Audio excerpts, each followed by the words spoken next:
அருள். மாண்புமிகு பேரவைத்தலைவர்களே வணக்கம். நம்முடைய சேலம் மாநகரை பொறுத்தவரையில் புதிதாக இந்த லே அவுட் போடுறாங்க. போட்ட இடத்துல பூங்காக்குன்னு இடத்தை ஒதுக்கி விடுறாங்க.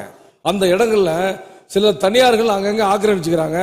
அந்த இடத்துல இந்த மாநகராட்சி அந்த பூங்காவை எடுத்து அந்த கழிவுநீர் அதே அமைச்சர் கேள்வி இல்ல வரலட்சுமி அம்மா மூல கேள்விக்கு இதுக்கும் சம்பந்தம் இருக்கான்னு தெரியல. கேளுங்க.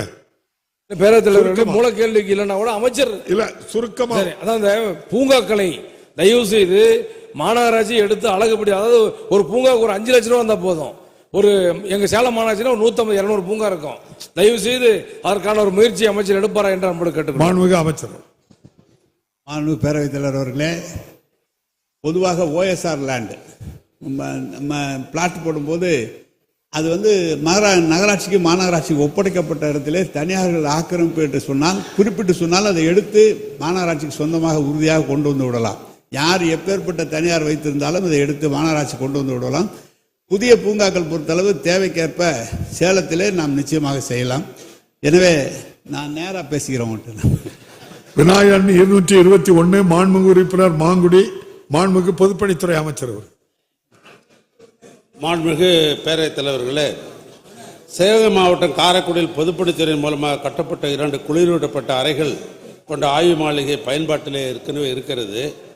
காரைக்குடியிலே 10 அறைகள் கொண்ட விருந்தினர் மாளிகை அமைப்பதற்கு தரைத்தளம் 700 சதுரடி, முதல் தளம் 700 சதுரடி என மொத்தம் 1400 சதுரடிகள் தேவைப்படுகிறது.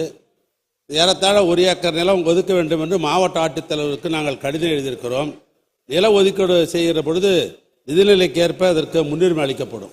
மாண்புமிகு உறுப்பினர் மாங்குடி. மாண்புமிகு பேரவைத் தலைவர்களை தங்களை வணங்குகிறேன். மாண்புமிகு அமைச்சர் அவர்கள், கேட்டதெல்லாம் கொடுக்கும் முதலமைச்சராக நமது மாண்புமிகு முதலமைச்சர் இருக்கிறார். அதனால்தான் அனைத்து சட்டமன்ற உறுப்பினர்களும் கேட்கிறார்கள் என்று ஏற்கனவே கூறினார்கள். இது உண்மை.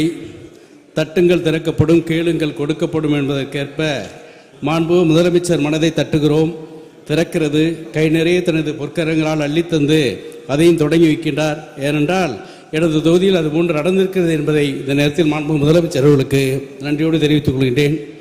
எனது காரைக்குடி சட்டமன்ற தொகுதி மாநகராட்சியாக தரம் உயர்த்தப்பட்டு இன்று அது காரைக்குடியில் கல்லூரிகள், அரசு அலுவலகங்கள், தலைமை நிலைய அலுவலகங்கள் எல்லாம் அந்த பகுதியில் இருப்பதால் சுற்றுலா பகுதியாக இருக்கக்கூடிய அந்த பகுதியில் அரசு துறை முக்கிய அதிகாரிகள், முக்கிய விருந்தினர்கள் வரக்கூடிய பகுதியாக இருக்கிறது.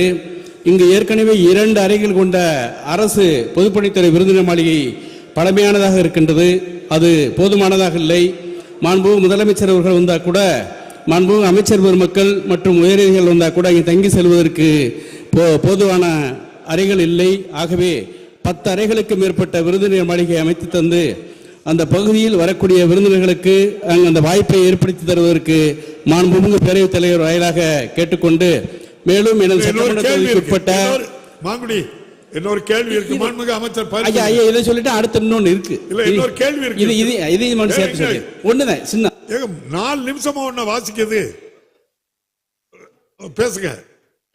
எனது சட்டமன்றத்திற்கு உட்பட்ட தேவகோட்டை ஒன்றியம் திருவேகம்புத்தூர் ஊராட்சி திருவேகம்புத்தூரில் கடந்த 1962ஆம் ஆண்டு கட்டப்பட்ட பொதுப்பணித்துறைக்கு சொந்தமான அரசு விருந்தினர் மாளிகை ஓட்டு கட்டிடமாக இருந்து தற்பொழுது முற்றிலும் சிதிலமடைந்துள்ளது. பயன்படுத்த முடியாத நிலையில் உள்ளதால் அதையும் புதிதாக 3 அறைகளுடன் கூடிய அரசு விருந்தினர் மாளிகை அமைத்து தர முடியுமா என்பதை மாண்புமிகு அமைச்சர் வாயிலாக கேட்டமைகின்றேன். மாண்புமிகு அமைச்சர் அவர்கள். மாண்புமிகு பேரவைத் தலைவரே, அவரே ஏற்கனவே சொல்லிவிட்டார். அதனால அது இப்பொழுது மாநகராட்சியாக மாற்றப்பட்டிருக்கிறது. முதலமைச்சருடைய கவனத்துக்கு கொண்டு அங்கே அவசியம் ஏற்படுகிற பொழுது மாவட்ட ஆட்சித்தலைவருடன் கலந்து பேசி அங்கே இந்த சுற்றுலா மாலை கட்டுவதற்கு இந்த அரசு அதற்கு முன்னுரிமை அளிக்கப்படும். மாண்புமிகு உறுப்பினர் மாங்குடி. மாண்புமிகு பேரவைத் தலைவர்களே, மாண்புமிகு அமைச்சர் அவர்கள் கூறிய அந்த நல்ல செய்திக்கு மாண்புமிகு அமைச்சர் அவர்களுக்கு நன்றியை தெரிவித்துக் கொள்கின்றேன். ஏனென்றால் மாண்புமிகு அமைச்சர் அவர்கள் கேட்கின்ற அனைத்தையும் எங்களுக்கு வழங்கிக் கொண்டிருக்கின்றார்கள். எங்களது காரைக்குடி மாநகராட்சி பகுதியில் பெரியார் சிலை முதல் புதிய பேருந்து வழியாக செல்லும் 100 அடி சாலையை 4 வழி சாலையாக இருபுறமும் மழைநீர் கால்வாய்கள் அமைத்து, அதே போன்று காரைக்குடி கல்லூரி சாலையில் இருந்து சுப்பிரமணியன் 1வது வீதி வழியாக செல்லக்கூடிய அந்த சாலையையும் 4 வழி சாலையாக அமைத்து கழிவுநீர் கால்வாய் அமைத்து தர முடியுமா என்பதையும் மாண்புமிகு பேரவைத் தலைவர்களே, எங்களது காரைக்குடி நகராட்சி மாநகராட்சியை தரம் உயர்த்தப்பட்ட பின் அந்த பகுதியினுடைய பெரிய வளர்ச்சி பெற்ற பகுதியாக வளர்ந்து கொண்டிருக்கின்றது. இதற்கு புறவழிச்சாலைகள் கிடையாது, நகர்ப்பகுதியில் சென்றுதான் செல்ல வேண்டும். ஆகவே அதற்கு புறவழிச்சாலையாக தேவகோட்டையை சுற்றியுள்ள அந்த பகுதியில் உள்ள மக்கள்லாம் வருவதற்கு செல்வதற்கு நெரிசல் ஏற்படுகிறது.